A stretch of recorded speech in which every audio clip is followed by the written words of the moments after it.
Don't forget, this was Powell and 0.75 interest rates hikes back to back when he absolutely rushed the rates. And you'll be aware that the prospect of a very steep rising rate cycle is generally not initially very good, especially if it's coming in more aggressively than expected for the gold price. And once we break the 2,000, much as we had for the 1,000, my argument is going to be that you don't see 2,000 again, and we could run to the next 1,000, which is 2,900. Our technical targets have taken us to the doorstep of 3K. So if gold starts putting in some good days, gets above 2,000, holds 2,000 and starts building on it, silver's response will be to go to the $45, $50 range. The gold price recovers its recent losses and snaps a 3-day losing streak during the Asian session on Thursday, currently trades around $1,918, up 0.22% on the day. Meanwhile, silver price keeps declining within the bearish channel, which supports the chances of heading towards next negative target at $22.25. FrancisHunt, the market snipper, believes that if gold climbs past $2,000 and keeps going up, it could reach $2,900 or even $3,000. This could also cause silver to increase to around $45 to $50 in value. Hunt highlights that the balance between gold and silver prices is shifting, and there's a crucial moment ahead. Experts are watching to see if the balance will tip more towards silver. In April 2011, an ounce of gold was worth around $1,300, which was 31 times more than the price of an ounce of silver, which was around $42. By February 2016, the ratio had reached almost 80:1, with gold at $1,250 per ounce and silver at just $15 per ounce. This means that it was possible to buy more than 71 kilogram silver bullion bars for the same amount of money as a 1 kilogram gold bullion bar. In an interview, while analyzing the graph, Hunt expresses that the silver side went down a bit, from around $25 to above $22. This means the value of silver dropped, and it's like silver lost about $2.50.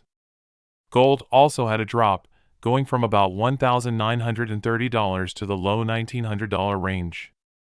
This is a significant fall in its value. Let's watch snippets from Francis Hunt's interview, but before getting into the video, make sure to subscribe our channel and give this video a thumbs up.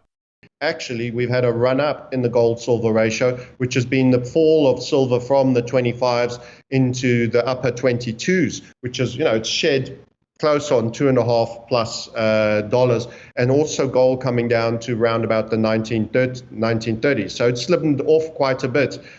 What happens next? We had a very seminal moment, because you'll know from our multiple visits that we suspect, and I'll go up to a slightly bigger time frame on this indicator, the weekly time frame. Our primary scenario is that at some point soon, you will break this level over here to the downside with the gold-silver ratio. So in essence, you have this structure. There is a D-Day coming for this, and at the moment you're moving up. It's a question of how far up. If we were to break this capping line and have a strong move over here, our bull market for metals is going to get pushed out if we were to do anything like that.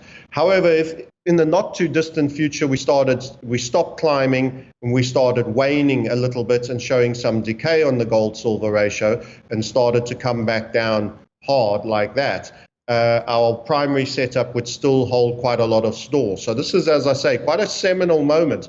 This basing ascending grind line, as we call it, is something we expect to fall to the downside to bring us to the 65s levels, which is part of that right shoulder massive blow off head. We reiterate again, 2020 was the peak bonds and was also peak gold-silver ratio, the most undervalued silver and low valuation for gold that you get out of this ratio. We had 128 there, and we have a left shoulder just to my left there. So we are awaiting event here, and it's coming up to a key event, a key time frame. Are we going to stay within this, or are we going to break out? So there's a bit of a big narrative.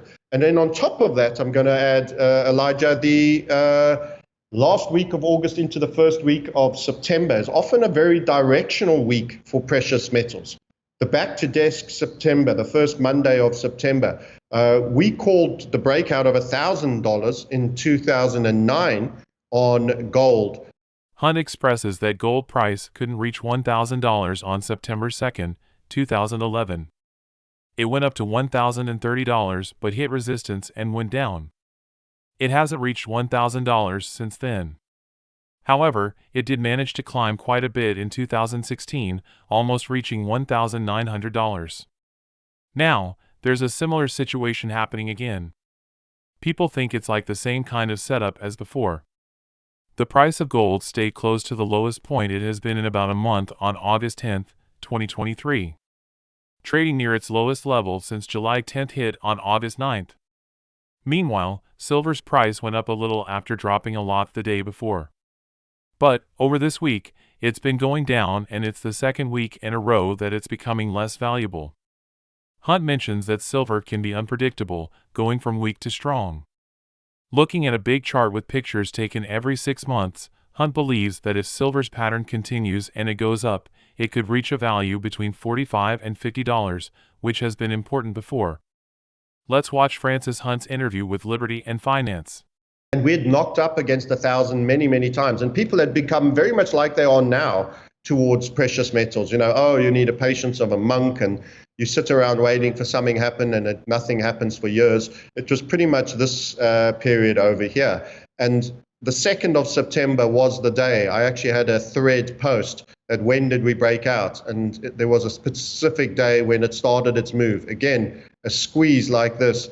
And you'd not have been able to hold above 1,000. You did put a technical 1,030 there. You were resisted there. You were resisted there. You were resisted there. And we have never seen 1,000 again, even in the bear markets, the pullback lows. And we ran all the way to the footstep of the next millennial in gold, 1900s and 16. So when you let go of a key 1,000 level, you let go of it big. And the argument I make to you is that it's a very similar juxtaposition that we have today in this. So I'm actually biasing that the gold-silver ratio will actually pivot at some point, not too far off, but I can be wrong. Initially, silver, kind of weak, but prone to being far more schizophrenic. It can go from being really weak to, if gold starts to put in good days and good bases and starts truly building, to being rather strong. And I'll highlight probably the most important silver chart time frame is actually a very big time frame one, Elijah,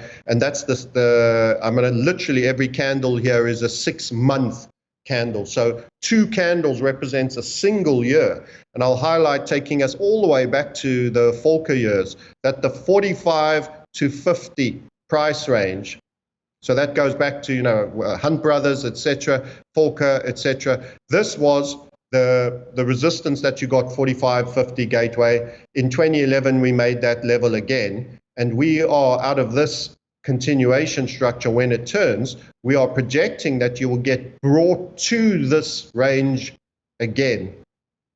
In light of the insights provided by FrancisHunt and the current trends in gold and silver prices, it's evident that there's a dynamic interplay between these two precious metals.